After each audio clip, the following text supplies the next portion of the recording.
आपने जैसे क्रीड के ऊपर बताया दैट शेयर किस एंड ऐसे आपने सारे कवर करे पॉइंटर्स एंड मुझे पर्टिकुलरली सी का लग रहा था क्योंकि कई चीजों में मुझे लगा था ये हाँ ये मेरी काम आ सकती है चीज, ये हाँ ये मेरी बिटिया के लिए यूजफुल रहेगा।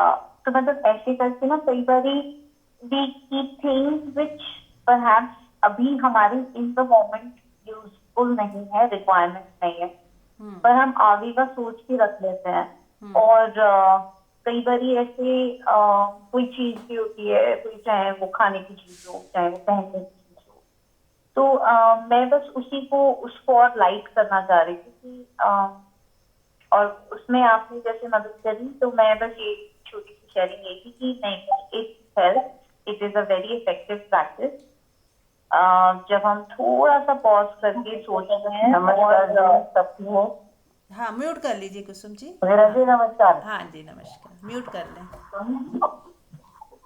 हाँ जी, सुप्रिया।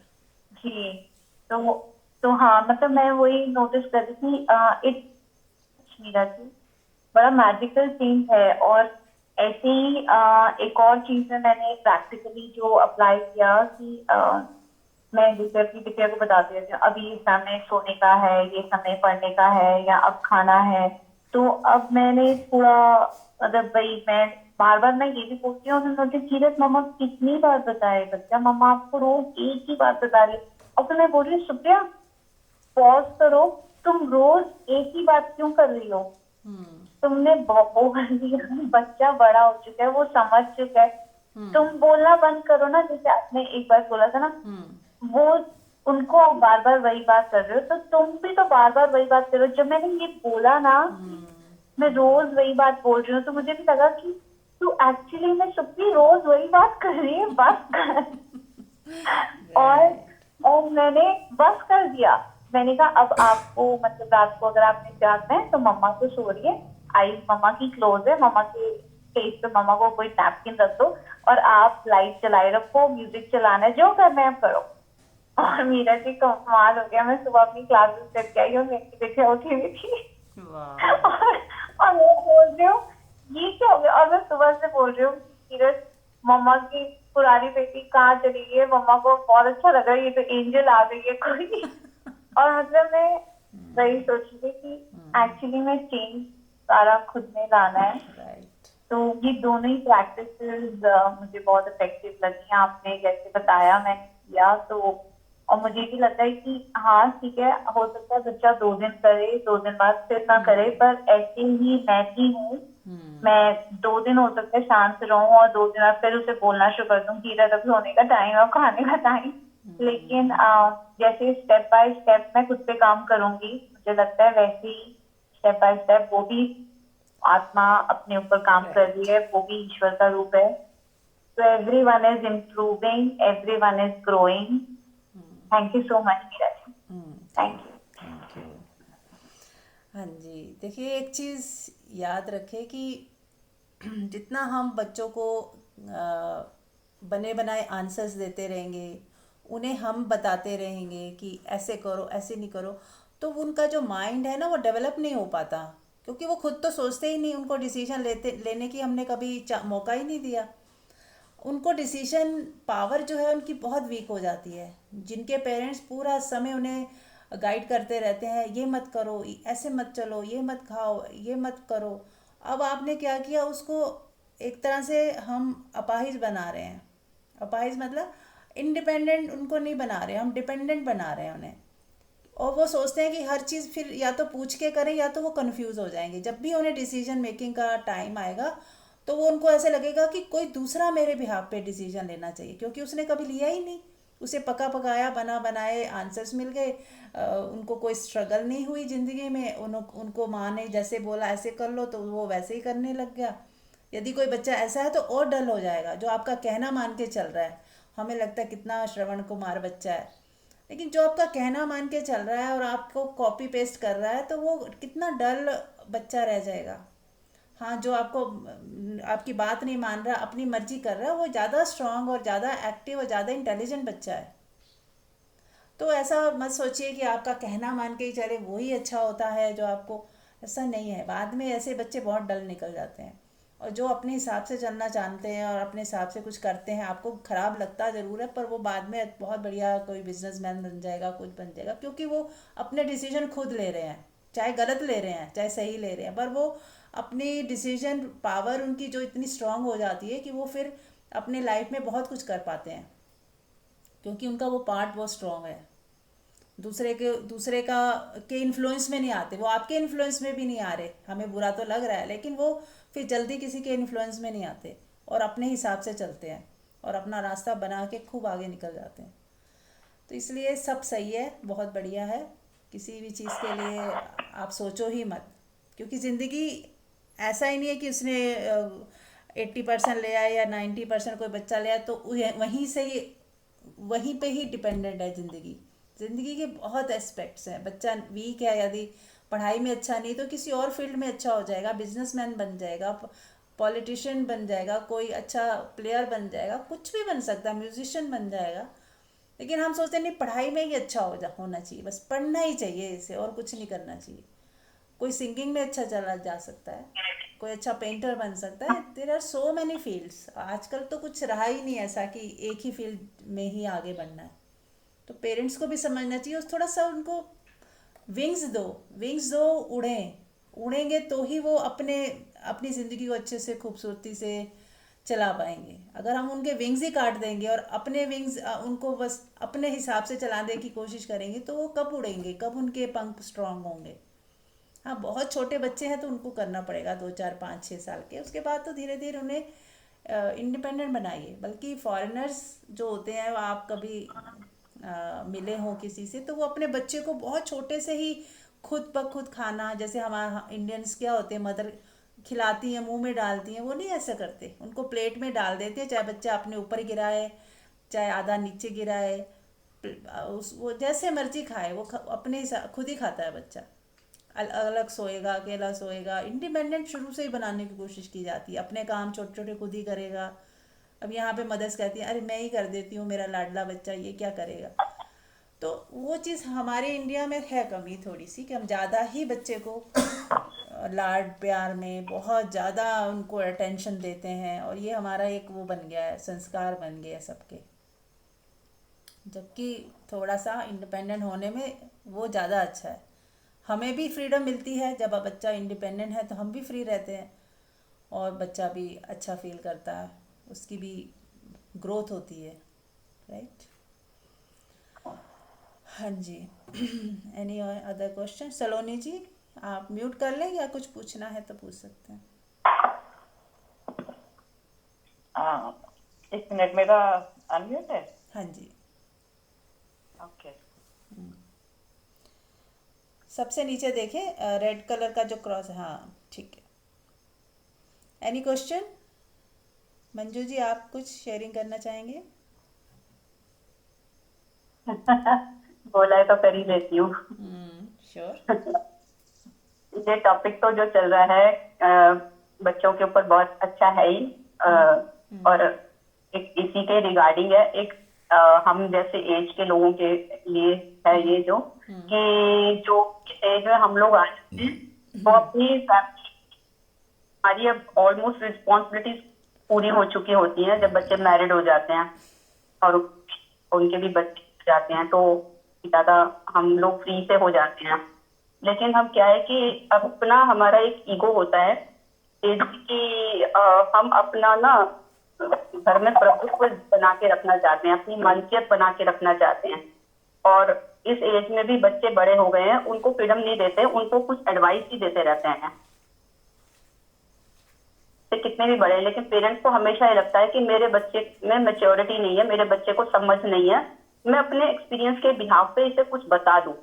और बच्चे क्या होते हैं कि उनके बच्चे हैं जैसे यंग हैं, मैरिड हैं, वो सुनना नहीं चाहते, वो इरिटेट होते रहते हैं। और हम अननेसेसरली बिना मांगे ही उन्हें एडवाइस देना चाहते हैं। हम सोचते हैं कि ये कुछ गलत कर रहा है, ऐसा कर रहा है, तो वैसा कर रहा है, तो ये कंटिन्यूस प्रोसेस चलता रहता है, जिससे कि क्या होता है, हमारे फैमिली के साथ एक डिस्टेंस बन जाता है, वो हमसे कटने लगते हैं, वो हमारे पास नहीं बैठना चाहते। तो हम उनको एडवाइस बिना वजह दे रहे हैं। उनको, वो भी मेच्योर हैं, उन्होंने भी अपनी लाइफ को, या अगर हम, ऐसा भी होता है कि अगर हम उनको एडवाइस नहीं दे पा रहे और हम अंदर से चाह रहे हैं एडवाइस देना, लेकिन हमें ये डर है कि वो हमारे को डांट देंगे, इंसल्ट कर देंगे, या हमें कुछ उल्टा सीधा बोल देंगे, तो हम अंदर ही अंदर सफोकेट होते रहते हैं कि अरे बच्चों से आजकल कुछ कह भी नहीं सकते, बच्चे तो ऐसे उल्टा जवाब दे देते हैं, ये वो। तो क्या है कि हम खुद को भी टॉर्चर कर रहे हैं और कह रहे हैं तो बच्चों को भी टॉर्चर कर रहे हैं, अपने बच्चों को इरिटेट कर रहे हैं। तो अपने लिए एक ये बहुत अच्छा है कि जैसे ही बच्चे बड़े हो जाएं, मैरिड हो जाएं, तो खासतौर से उनके साथ एक फ्रेंडली रिलेशनशिप बनाएं और उनको एडवाइस बिना मांगे ना दें, और दें तो इतने प्यार से मौका देके जेंटली वे में बोलें कि अगर तुम ऐसा नहीं ऐसा कर लोगे तो मेरे को लगता है शायद बेटर होगा। इस तरह से उनके साथ अगर हम डील करेंगे तो हमारे बच्चे हमसे डिस्टेंस नहीं बनाएंगे, हमसे भागेंगे नहीं, हमारे साथ एक फ्रेंडली उनका रिलेशनशिप बनेगा, और हमारा एक अपने अंदर भी सुकून शांति बनी रहेगी, परिवार में भी सुकून शांति बनी रहेगी। बिल्कुल। तो ये बहुत जरूरी है। यूजुअली मतलब मैक्सिमम घरों में मैं देखती हूँ कि लोग ऐसे ही करते हैं कि उनके बच्चे उनके साथ ही रहना नहीं चाहते, इसलिए राइट। से उनसे दूर भागते हैं, उनके साथ टाइम स्पेंड करना ही नहीं चाहते। उनको लगता है ये जरा से पास मिलेंगे, इनके पास बैठेंगे तो ये अपना लेक्चर शुरू कर देंगे। तो इसलिए मेरे को, मैंने घरों में देखा तो मैं तो फॉलो कर ही रही हूँ इस चीज को, तो मुझे लगा कि ये सबके साथ शेयर करने जैसा है ये। बिल्कुल बिल्कुल। हाँ जी, तो बच्चों को, हाँ, ये जो ब्लेम हम करते हैं ना, मंजू जी म्यूट कर लें। हाँ, तो ब्लेम जब हम करते हैं किसी को, तो बच्चों को ना बहुत बुरा लगता है। एक्चुअली जो बच्चे हैं ना, वो पेरेंट्स से स्पेशली वो प्रशंसा सुनना चाहते हैं कि अगर सारी दुनिया खुश है लेकिन उनके पेरेंट्स खुश नहीं है ना, तो उनको बहुत ख़राब लगता है। और यदि पेरेंट्स खुश है ना, तो उनको लगता है कि जैसे आधी दुनिया तो मेरी खुश होगी अगर पेरेंट्स मेरे खुश हैं, या माँ की चेहरे पे खुशी देख ली उन्होंने, तो वो, हमें ऐसा लगता है वो हमारी परवाह नहीं करते हैं। लेकिन बच्चों को, क्योंकि वो छोटे से हमारे, मतलब उनके लिए हम ही सब कुछ थे जब वो बहुत छोटे थे, तो वो इनके अंदर वो संस्कार होते हैं कि पेरेंट्स खुश हैं तो समझ लो बस बहुत बढ़िया काम हो गया। तो हमें जहाँ तक हो सके उनकी जो भी डिसीजन वो लेते हैं उनको तारीफ़ करें, उनको शाबाशी दें, पीठ थपथपाएं, ये सब करना है। एडवाइस दे दे के उनको वो पकाए नहीं, बल्कि जो उन्होंने डिसीजन लिया, चाहे वो गलत भी लिया है तो भी उनको ब्लेम ना करें, तो भी उन्हें हिम्मत दें। ये नहीं कहीं अरे तू तो है ही नालायक, मुझे पहले ही पता था तू तो ऐसे ही करेगा, तू तो डुबो ही देगा, ये वही किया तूने। अब ऐसे शब्द वो सुन के आप उसका सारा जो कॉन्फिडेंस लेवल ज़ीरो कर दोगे, वो उठ ही नहीं पाएगा। और यदि कुछ गड़बड़ कर भी दी है, उसने नुकसान भी कर दिया, और पेरेंट्स उसके साथ खड़े हैं कि नहीं बच्चा कोई बात नहीं, ये तो होता ही है, हम सीखते ही ऐसे हैं, कोई और तरीका ही नहीं है सीखने का, फेलुअर से ही सीखा जाता है, कुछ नुकसान ही करके तुम्हें एक्सपीरियंस मिला ना कि क्या गलत है क्या सही है। तो इस तरह की यदि आप बात करते हो तो बच्चे के अंदर एकदम कॉन्फिडेंस लेवल आ जाता है कि अरे मेरे पेरेंट्स भी मेरे साथ हैं और मुझे शाबाशी दे रहे हैं, इसका मतलब इतना गलत कुछ नहीं हुआ। फिर से खड़ा हो जाता है दोबारा, उसकी एकदम कॉन्फिडेंस लेवल। जबकि जब पेरेंट्स ऐसा कहते हैं ना, अगर उसका कोई दोस्त कहेगा उसको नहीं लगेगा, लेकिन जब पेरेंट्स कहते हैं तब वो बच्चों को बहुत ज़्यादा एनर्जी मिलती है और सपोर्ट मिलता है, क्योंकि वो चाहते हैं कि हमारे पेरेंट्स खुश रहें अंदर से, तो वो बहुत चाहते हैं। जैसे पेरेंट्स को लगता है ना हमारे बच्चे खुश रहें, बच्चों को भी कहीं ना कहीं लगता है कि हमारे पेरेंट्स खुश रहें। और जब वो खुश होते हैं हर समय, उनको लगता है कि हमारी वजह से खुश हो रहे हैं, तो वो उनका एक कॉन्फिडेंस लेवल बहुत ज़्यादा बिल्ड होता है। तो हम थोड़ा सा अपने आप को, अपना व्यवहार ठीक कर लें, और बच्चे के साथ एक दोस्ती का व्यवहार, और एक टोकना नहीं है, ब्लेम नहीं करना उन्हें, मतलब छोटा फील नहीं कराना, सारी दुनिया कराए, चाहे कोई बड़ी से बड़ी गलती हो जाए तो भी उसे सपोर्ट करें, उन्हें उसको फिर भी संभालें कि नहीं बच्चे होती हैं, हमसे भी गलतियां होती हैं, तेरे से होगी कोई बात नहीं, अब हमने दोबारा ये गलती नहीं करनी। बस इस तरह से उसको एक संभाल लें, उस सिचुएशन को, उस बच्चे को संभाल लें, उसकी सारी जो बिखरी हुई एनर्जी को आप जब संभाल लेते हो, वो फिर से एकदम ताज़ा होके खड़ा हो जाता है, एकदम फ्रेश होके। तो ये थोड़ी से हमें सीखना होगा कि हमें अपशब्द किसी को भी नहीं बोलने, और बच्चों को स्पेशली नहीं बोलने। और घर का माहौल भी अच्छा रखे। अगर हस्बैंड वाइफ है, अगर वो भी लड़ रहे हैं आपस में, उसका भी बहुत ही गहरा प्रभाव बच्चों पे पड़ता है। भूल से भी बच्चों के सामने ना लड़ें। आजकल के बच्चे, आपने सुना होगा, वो शादियां ही नहीं करना चाहते, कि नहीं शादी नहीं करनी, क्योंकि वो देख रहे हैं पेरेंट्स को लड़ते हुए, झगड़ते हुए एक दूसरे को। वो देखते हैं कि शादी के बाद यही होता है क्या, तो वो उनको नफरत सी हो जाती है शादी से। तो घर का माहौल अच्छा रखें तो ही बच्चे अच्छे, कहते हैं ना, अच्छे माहौल में ही वो पनप पाते हैं। नहीं तो क्या होगा, वो बाहर कुछ गलत उसमें पड़ जाएंगे, बाहर फिर प्रेम ढूंढने लगेंगे, बाहर खोजेंगे। कोई जरा सा भी प्यार दिखाएगा, बच्चा उसमें एकदम से उनके प्रभाव में आ जाता है। तो हमें अपने घर का ही माहौल इतना अच्छा बनाओ कि बाहर वो किसी के उससे झांसे में ना आए। ठीक है। यस, ठीक एनी। है, हाँ। बहुत अच्छा लगा। हाँ जी, ठीक है जी।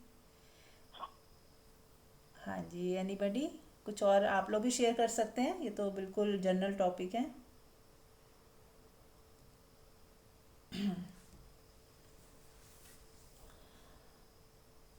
और भी एक बात मैं कह सकती हूँ कि मान लो आपका कोई बच्चा ऐसा है जो आपको लगता है कि नहीं पूछेगा, हमारा ध्यान नहीं रखेगा, कुछ अलग ही है आप, तो भी उसके मुंह पे उसकी बुराई मत कीजिए। क्योंकि कभी भी वो, उसका फेस टर्न हो सकता है। जैसे पॉजिटिव बच्चे नेगेटिव हो जाते हैं, कई बार नेगेटिव बच्चे भी पॉजिटिव हो जाते हैं। तो इसलिए हमें उनके लिए एक अच्छा सॉफ्ट कॉर्नर हमेशा रखे रखे रहें। कभी भी अपने बच्चे को कोसे नहीं, उनको हेट मत कीजिए, उसके मुंह पे उसकी बुराई मत कीजिए कि तू ऐसा है, तू हमें नहीं पूछ रहा, या ऐसा कुछ मत बोलिए। जब हम उसको लेबल लेबल लगा देते हैं ना कि भाई तू तो है ही खराब, तू तो नालायक पैदा हुआ है, तू तो हमारे लिए बोझ है, ये है, ऐसे जो गंदे गंदे हम लेबल लगा देते हैं कभी कभी गुस्से में, तो वो हमेशा उनको याद रहते हैं।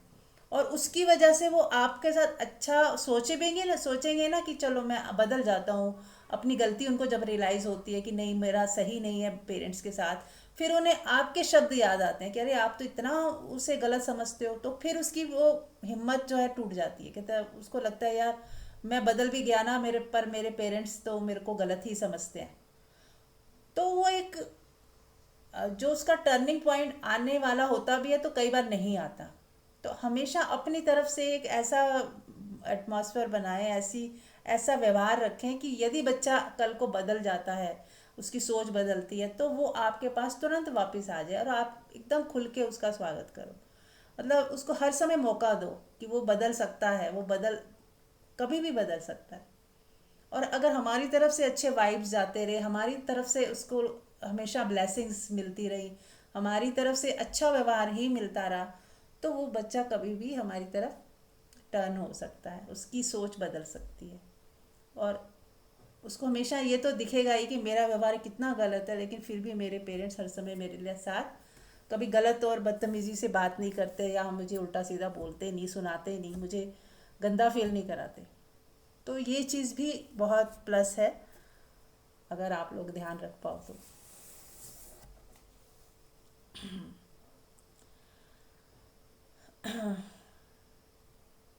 एनीबडी एल्स, कुछ और कोई कहना चाहता है? Any question, any other question? ठीक है।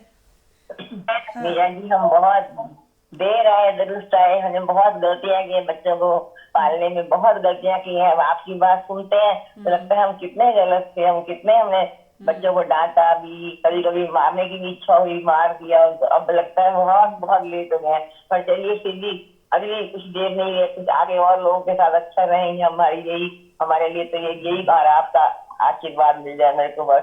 हाँ जी, हाँ जी। देखिए, हम लोगों ने भी ऐसी गलतियां करी हैं, हमें नहीं पता था। जब सत्संग मिला, ध्यान साधना की, जुड़े, अब हमें समझ आई है जो गलतियां हमने की, हम भुगता भी है उसका, तभी समझ आई है। तो कोई बात नहीं, देर आए दुरुस्त आए। आग अभी भी यदि हमने गलतियां की, मन ही मन माफ़ी मांगे, बच्चों से भी माफ़ी मांगे, क्योंकि उनकी आत्मा को हमने दुखाया है, उनका दिल दुखाया है, तो उनसे माफ़ियाँ मांगे, ताकि मन हम। मन में तो बहुत माफी मांगते हैं, मन में तो हाँ, बहुत माफी हाँ, मांगते हैं कि बच्चों हमने क्या किया, हमने कैसे अपने बच्चे, हाँ, चाहे बच्चे बहुत अच्छे हैं पर हाँ। फिर भी हमने अपने बहुत गलतियां भी बहुत कोई की बात हैं। नहीं, कोई बात नहीं। आपकी thank you intention, so much.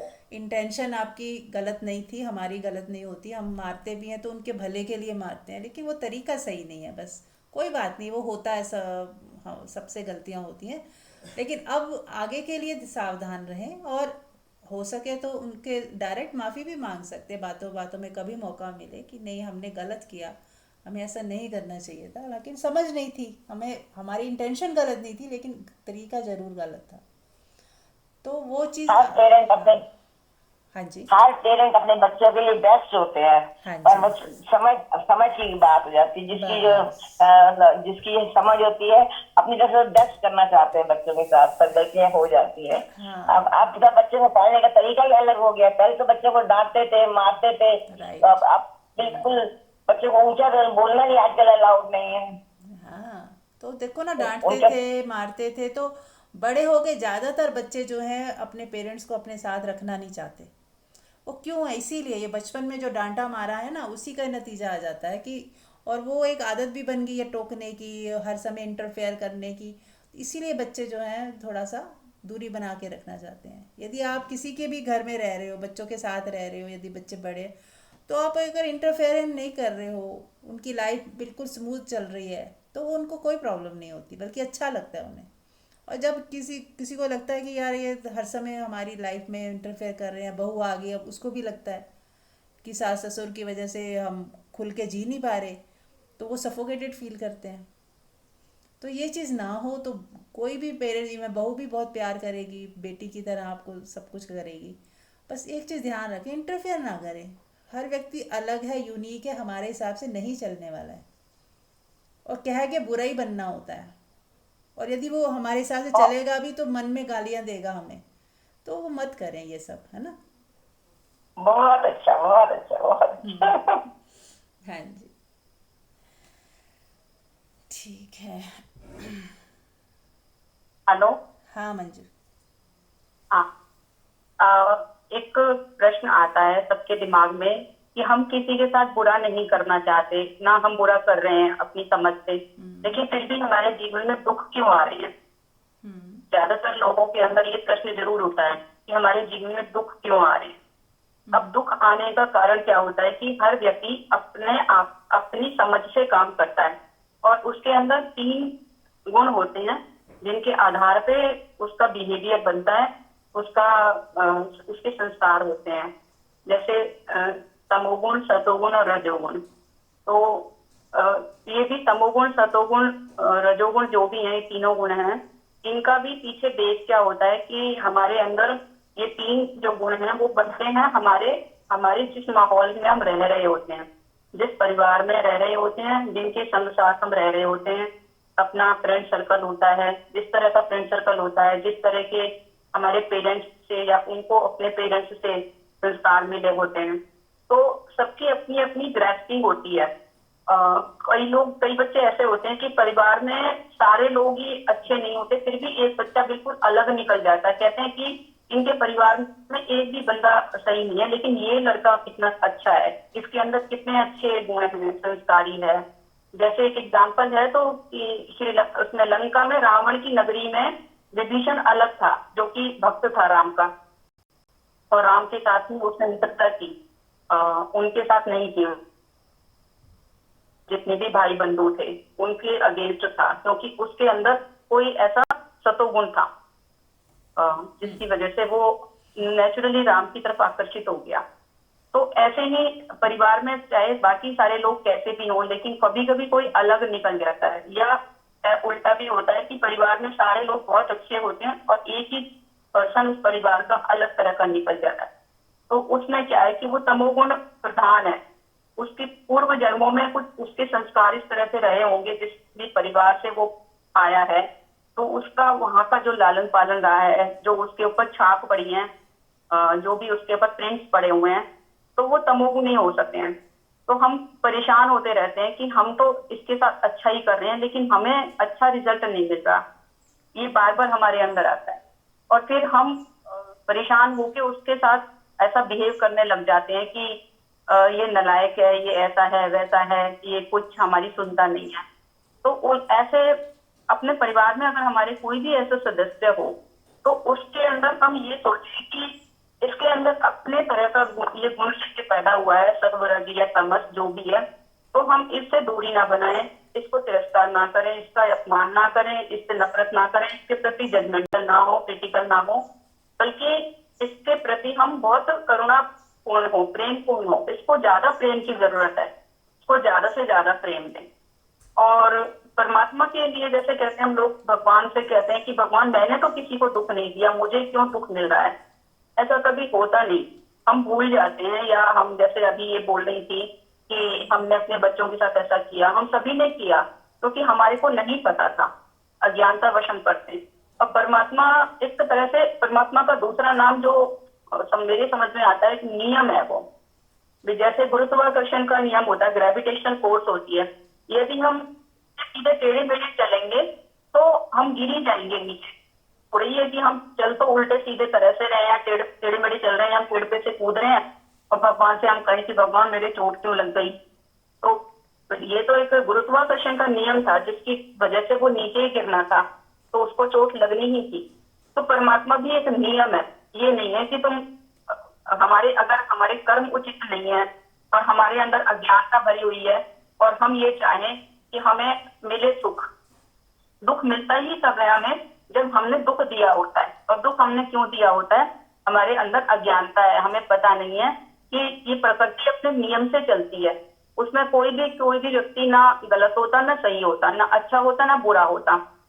ये तो हम उसे लेबल देते रहते हैं क्योंकि हमने भी निरंतर अभ्यास किया है काफी जन्मों से, किसी को हमने भला कहा है, किसी को बुरा कहा है। तो जब हमें ये चीज ज्ञान आता है, समझ आती है, हम सत्संग से जुड़ते हैं, तो हमें एक दूसरे के साथ ये शेयरिंग जो चलती है, तो हमें पता लगता है कि सत्संग का कितना महत्व है, सत्संग की कितनी इंपॉर्टेंस है। हमारा प्रोसेस ही चेंज होने लगता है और हमारा बिहेवियर लोगों से चेंज होने लगता है, तो ऑटोमेटिकली हमसे लोगों को सुख नहीं मिलेगा। हम ऐसे हो जाएंगे कि हम सुख देंगे नहीं, उन्हें सुख ही दिया जाएगा हमारे द्वारा। जैसे फूल खुशबू जा जा के पहुंचाता नहीं है, फूल के पास से निकलो तो खुशबू ही आती है, नदी के पास से निकलो तो ठंडक ही आती है। तो ऐसे हमारे अंदर एक ट्रांसफॉर्मेशन आनी शुरू हो जाती है, हम खुद भी खुश रहने लग जाते हैं। और फिर जो हमारे साथ बैठेगा उठेगा वो एक बार तुम्हारे साथ बैठ के बड़ा अच्छा फील होता है, बहुत अच्छा महसूस होता है, हमें आपके साथ मिलना है, हमें आपके साथ बैठ के कुछ टाइम स्पेंड करना है, बात करनी है। तो ये चेन है, हमें कंटिन्यूसली ये चिंतन करते रहना होगा कि हम कैसी संगत चुन रहे हैं। जैसे हम संगत चुनेंगे वैसा ही हमारे तीनों गुणों में से प्रधानता आ जाएगी, और फिर जैसे ही गुणों की प्रधानता होगी हमसे वैसे ही कर्म निकलेंगे, हमारे द्वारा वैसे ही कर्म होंगे। फिर जैसे भी कर्म होंगे फिर उसी हिसाब से हमें उसका परिणाम भी मिलेगा।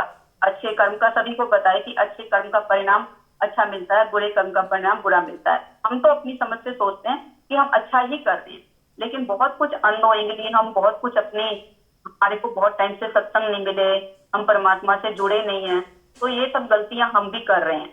तो धीरे धीरे एक लाइटनिंग है, ये एक हमें पता लगने लगता है अपनी गलतियों के ऊपर कि हमारी लाइफ हमारे हाथ में है, हम उसके खुद निर्माता हैं अपने भाग्य की। Thank you. बहुत सुंदर।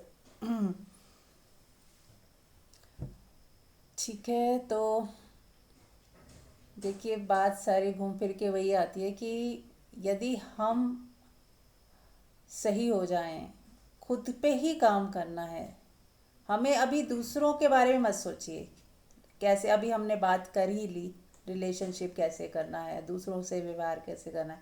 अब हम आ जाते हैं अपने ऊपर, सबको अभी थोड़ी देर के लिए छोड़ देते हैं, अपने पे काम करते हैं। देखिए हर व्यक्ति के अंदर दो संभावनाएं हैं, है ना। या तो हम हर व्यक्ति के अंदर बहुत सारे कहते हैं ना जो नेगेटिव गुण होते हैं, नेगेटिव मतलब जैसे कहते हैं राक्षसी प्रवृत्तियां होती हैं कईयों के अंदर, जो तमोगुण कह सकते हो उसे, है ना।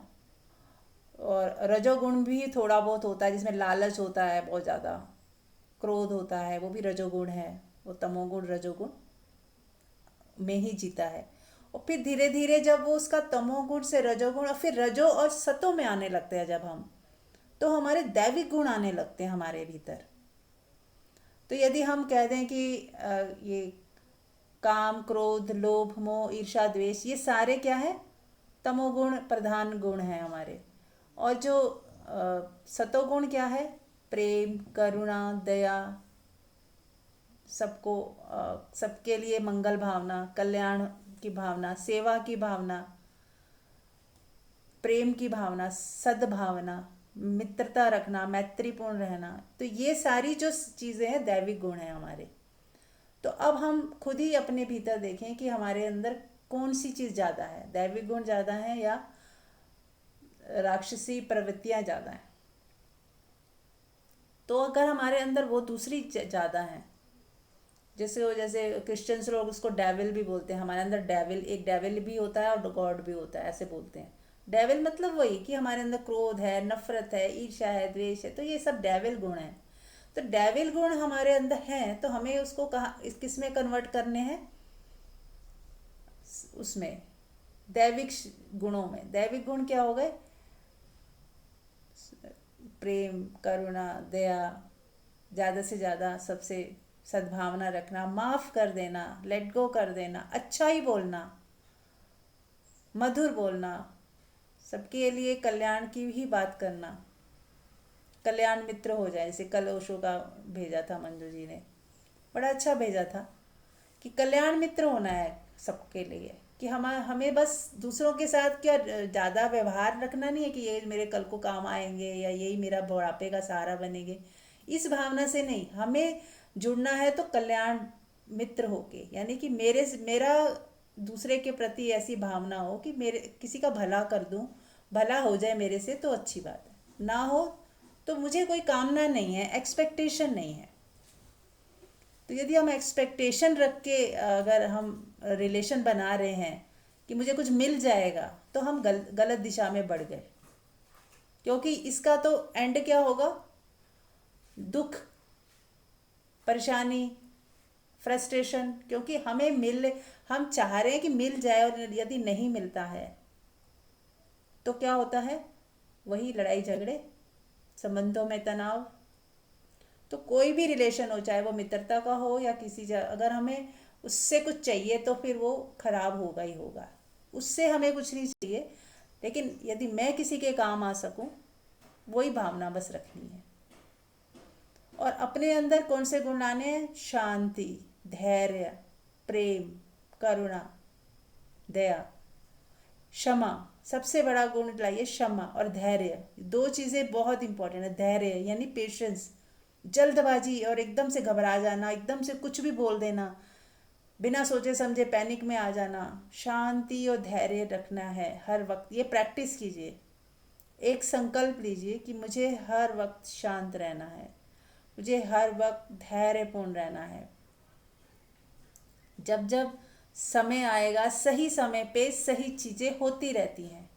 परमात्मा पे भरोसा रखें, जो हो रहा है अच्छा ही हो रहा है। और चूंकि जो प्रकृति है उसमें तीनों गुण होते हैं, रजो, तमो और सतो।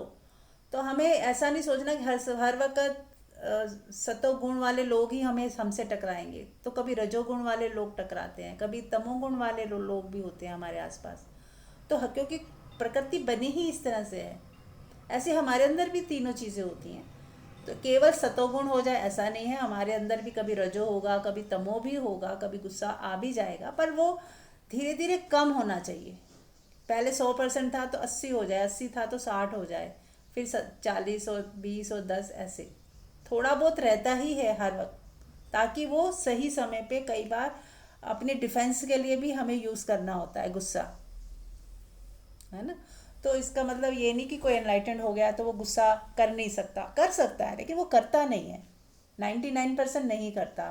0.1% जब उसको बहुत ऐसी सिचुएशन कोई हो जाए, पहली तो बात है कि कुदरत ऐसी लाती नहीं है सिचुएशन उसके सामने, लेकिन फिर भी यदि आ जाती है तो वहाँ पे वो एक नाटक की तरह, रोल की तरह उसको वो यूज़ करता है अपने गुस्से को।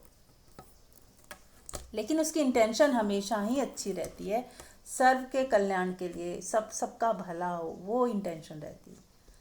तो बस अभी हमें क्या करना है, इसमें कोई वो ज़्यादा मुश्किल काम नहीं है कि अपनी इंटेंशन एक तो प्योर रखें, किसी का बुरा सपने में भी ना, बुरा करने की सोचें भी मत, पीठ पीछे किसी की बुराई मत करें, अपनी जजमेंट्स जो हम बाद में करते रहते हैं, किसी तीसरे बंदे की कोई बात करते रहते हैं, उसकी बुराई या अच्छाई, क्या ज़रूरत है?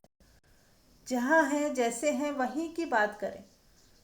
जो लोग सामने हैं नहीं हमारी आंखों के, उसकी बारे में चर्चा करने का क्या ही हमारा टाइम खराब नहीं होता।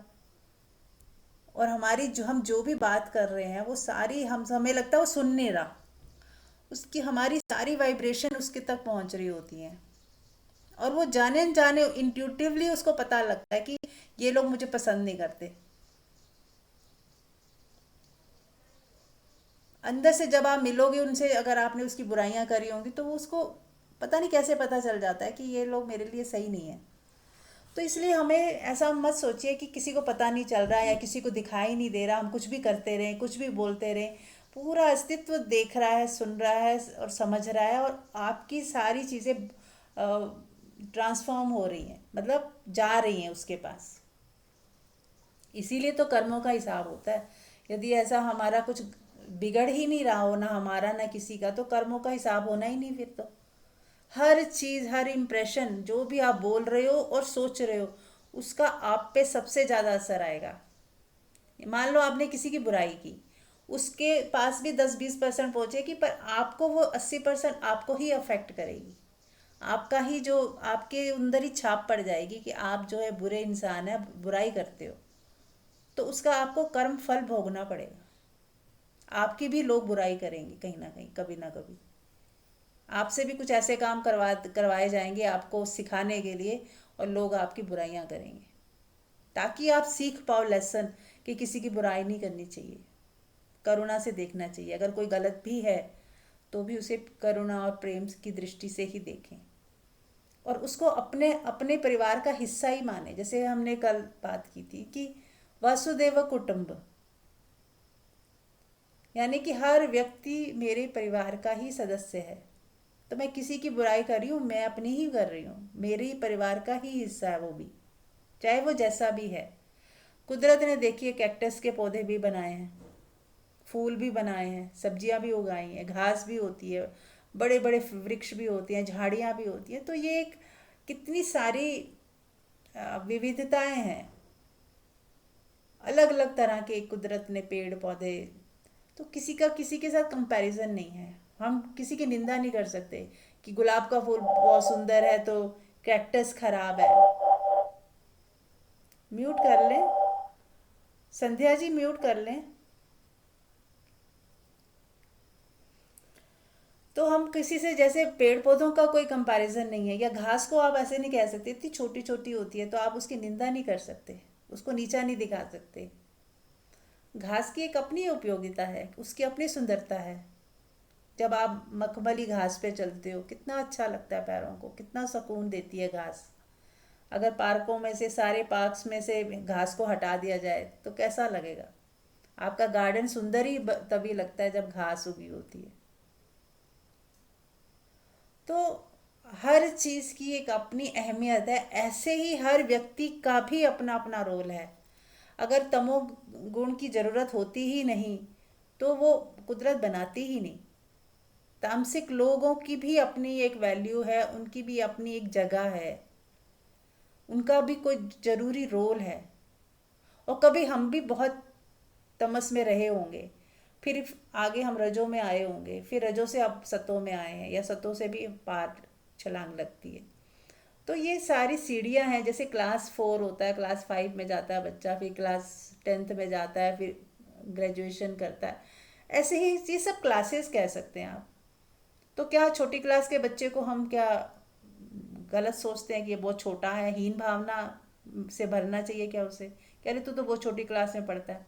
वो अपनी एज के अनुसार सही है, उसके लिए वही बहुत बड़ी क्लास है।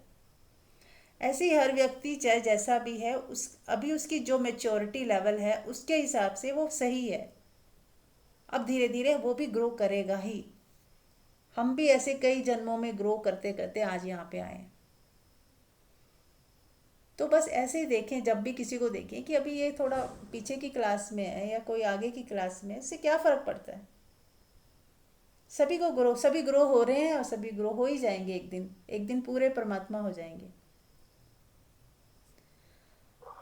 तो अब इन तीनों गुणों से पार जब हम छलांग लगती है हमारी, तो है हम आत्मा में जीते हैं। आत्मा जो परमात्मा एक ही है। अपने शरीर के भीतर के परमात्मा को हम आत्मा बोल देते हैं, और बाहर जो कण कण में व्याप्त आत्मा है उसे हम परमात्मा बोल देते हैं।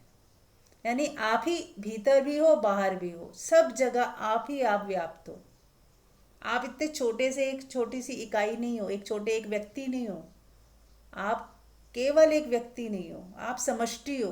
पूरी हर जगह आप हो निराकार रूप में। तो हमें बस ये अपने स्वरूप को पहचानना है, खुद को जानना है कि मैं कौन हूं। तो जैसे ही हम तीनों गुणों से पार अपनी आत्मा में टिकने लगते हैं, थोड़ा थोड़ा टिकते हैं, रोज टिकते हैं, थोड़ा ध्यान कीजिए, अपने को साक्षी भाव में पहले तो टिकाएं कि मैं देख रहा हूँ, जान रहा हूँ कि मैं कौन हूँ। जो भी आप काम कर रहे हो, आज से प्रैक्टिस कीजिए। जो भी आप काम कर रहे हो, देखते रहे कि मेरा शरीर काम कर रहा है, हो रहा है, शरीर से हो रहा है। ये मैं नहीं हूँ, मेरा शरीर है। सॉन्ग लगा दो। रेणु जी आप म्यूट कर लें, म्यूट कर लें। तो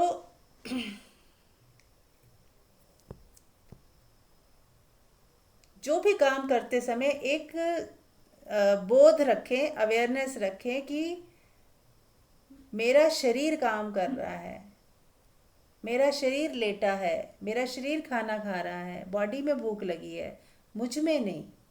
अपने आप को शरीर ना माने। पहला तो अभ्यास ये करें पूरा दिन, जब भी चल रहे हैं तो शरीर चल रहा है, मेरी बॉडी चल रही है, मैं नहीं चल रही। और बॉडी बॉडी चल रही है, लेकिन उसके पीछे जो इलेक्ट्रिसिटी कौन सी है, एनर्जी कौन सी है? परमात्मा की। मैं तो हूँ ही नहीं। परमात्मा ही इस बॉडी का यूज़ करके उसमें एनर्जी, उसमें चेतना आ रही है और बॉडी चल रही है, लेकिन भीतर बाहर कौन है? परमात्मा। एक ही शक्ति है जो सब में व्याप्त है, सब में। तो हम सब इसीलिए तो एक हैं, क्योंकि वही एक शक्ति सब में है। तो कहाँ हुआ डिफरेंस फिर? उसी इलेक्ट्रिसिटी से पंखा चल रहा है, उसी इलेक्ट्रिसिटी से टीवी चल रहा है, तो पीछे तो एक ही है। ऐसे सब शरीरों में एक ही परमात्मा जो है विराजमान है। इस चीज़ को हमें बोध में लाना है, हर वक्त याद रखना है। ये छोटा बड़ा ये सब ऊपरी ऊपरी चीज़ है। सबके रोल्स अलग हैं। कोई मेड है आपकी तो उसका रोल है, बस वो है वही, वो भी उतना ही परमात्मा।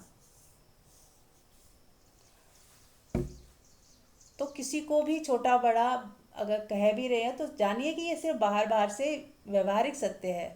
भीतर से जानते रहें कि सब उसी परमात्मा का रचा हुआ संसार है, और परमात्मा स्वयं उसके भीतर विराजमान है।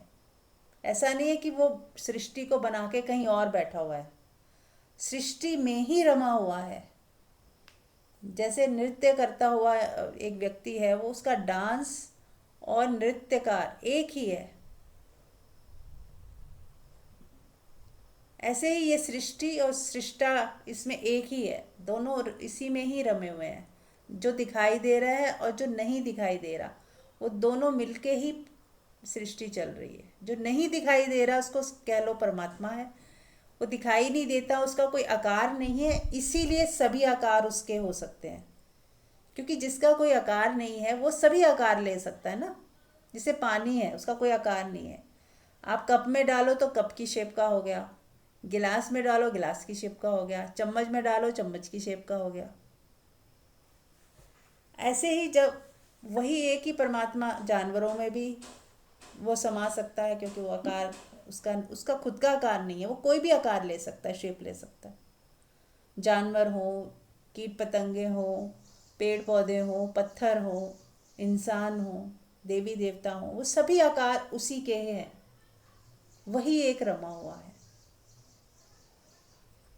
तो जब हम ऐसा देख पाएंगे, जान पाएंगे, तो ही हमारे अंदर एक प्योरिटी आना शुरू होगी। हम किसी से द्वेष नहीं करेंगे, किसी को घृणा नहीं करेंगे, किसी को अपशब्द बोलेंगे नहीं, उल्टा सीधा सोचेंगे नहीं, क्योंकि जब हमें सब में एक ही परमात्मा दिखाई देने लग जाए कि वही है, चाहे हमें कितना कैसा भी दिख रहा हो बाहर से, लेकिन भीतर से वही है। आप परमात्मा वाली दृष्टि बनाए रखें, बाहर कुछ भी हो, कोई व्यक्ति कैसा भी हो, लेकिन आप अपने आप को हमेशा वो याद रखें, एक याद दिलाते रहे कि नहीं, चाहे वो उसका व्यवहार गलत था, मुझे पसंद नहीं आया, लेकिन फिर भी उसमें परमात्मा ही है। तो हम उसका अपमान नहीं करेंगे, उसको उसके लिए हेटेड नहीं रखेंगे, उसको कोई दुश्मनी नहीं मोल नहीं लेंगे, बस लेट गो कर देंगे। अगर प्रभु तेरी इच्छा, तूने यही ठीक समझा होगा तो ये बोल दिया मेरे को। तो आप अगर हर वक्त परमात्मा पे ही दृष्टि रखोगे तो ऑटोमेटिक देखना धीरे धीरे आपकी सारी चीज़ें अलाइन हो जाएंगी, और अलाइन जैसे हो जाएंगी तो ऑटोमेटिक ऐसे लोग आपके नज़दीक भी नहीं आएंगे जो आपको दुख दें, परेशानी करें। या तो हटा दिए जाएंगे या तो बदल दिए जाएंगे, वो ही चेंज हो जाएंगे। और आपके अंदर भी इतनी समर्थता आ जाएगी, आप आत्मा में इतने टिक जाओगे कि आपको कोई भी मान अपमान टच ही नहीं करेगा। तो ऐसा भी चमत्कार होता है, क्योंकि आत्मा में तो कुछ टच होता ही नहीं, दुख होता ही नहीं, परेशानी आती ही नहीं, टच ही नहीं होती, राइट। तो चलिए, और कोई क्वेश्चन? संध्या जी आप म्यूट कर लीजिए, सबसे नीचे देखिए आप, रेड कलर के साथ वाला जो है उसको पॉज, उसको टच करिए।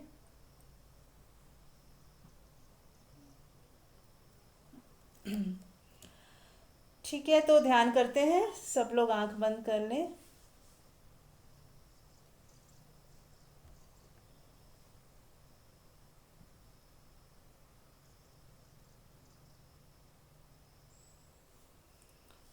अपनी आती जाती श्वास को देखें और महसूस करें परमात्मा को, उसकी एनर्जी को जो निराकार है, जो कण कण में व्याप्त है। मेरा नाम है, मैं जॉब करने का खुश हूँ। संध्या जी आप म्यूट कर लें, संध्या जी म्यूट कर लें प्लीज़।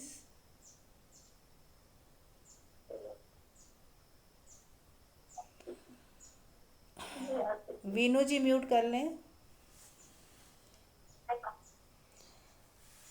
आती जाती श्वास को देखेंगे और अपने भीतर देखें, अपने भीतर बैठे परमात्मा को देखें, वही है, आप नहीं हो, आप हट जाओ, आप बीच में से हट जाओ, आप बस देखने वाले हो। सिर्फ देखें कि परमात्मा ही है विराजमान शरीर में, महसूस करें।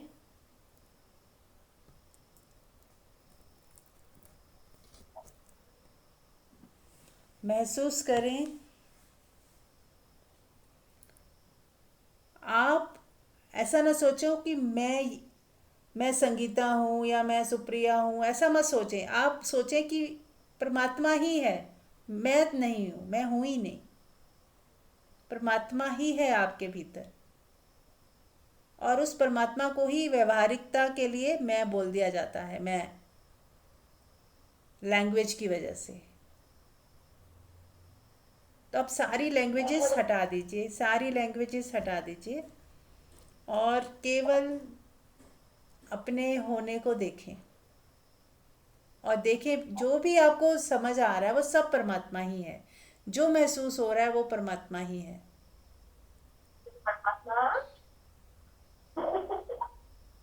सब परमात्मा है, मच्छर नहीं परमात्मा है।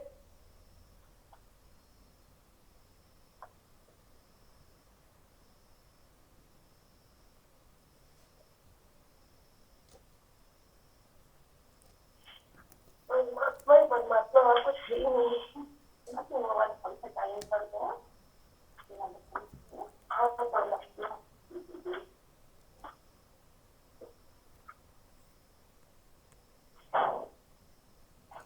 संध्या जी आप म्यूट कर लें, आपकी सारी आवाज़ें आ रही हैं इस तरफ, आप म्यूट कर लें प्लीज़। और नहीं आ रहा तो आप मौन रहें। हाँ ठीक है, अब ठीक है।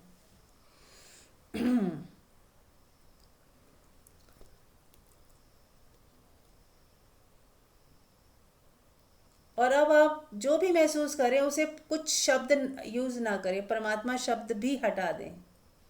आपको कुछ भी बोलना नहीं है, ना मैं बोलना है, ना आत्मा, ना परमात्मा, ना शून्यता। जो भी शब्द आप लगा सकते थे अब उनको भी हटा दो, गिरा दो, उनको भी जाने दो।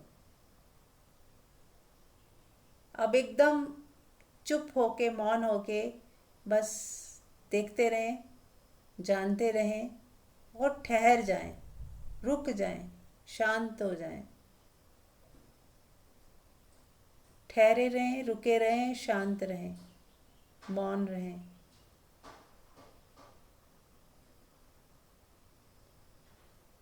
और पूरी सजगता के साथ यदि हम देखेंगे इस प्रेजेंट मोमेंट को, पूरी तरह प्रेजेंट मोमेंट में आ जाएं, इस क्षण के अलावा और कुछ नहीं सोचें। आप कुछ सोच नहीं रहे, कुछ कर नहीं रहे, इस पल में पूरे प्रेजेंट हो गए।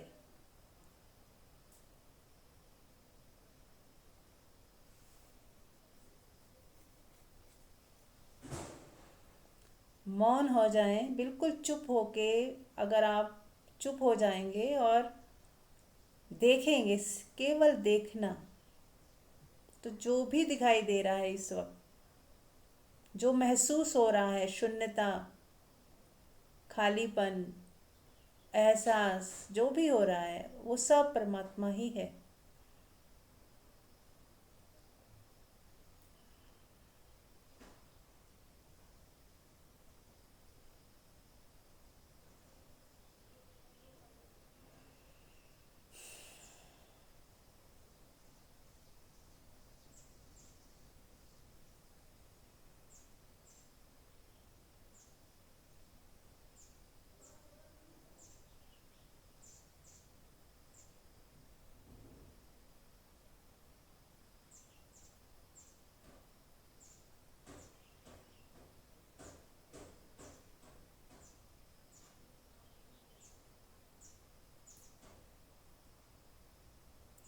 अब जो नाद सुनाई दे रहा है सबको, उस नाद को सुने और उसी में लीन हो जाएं।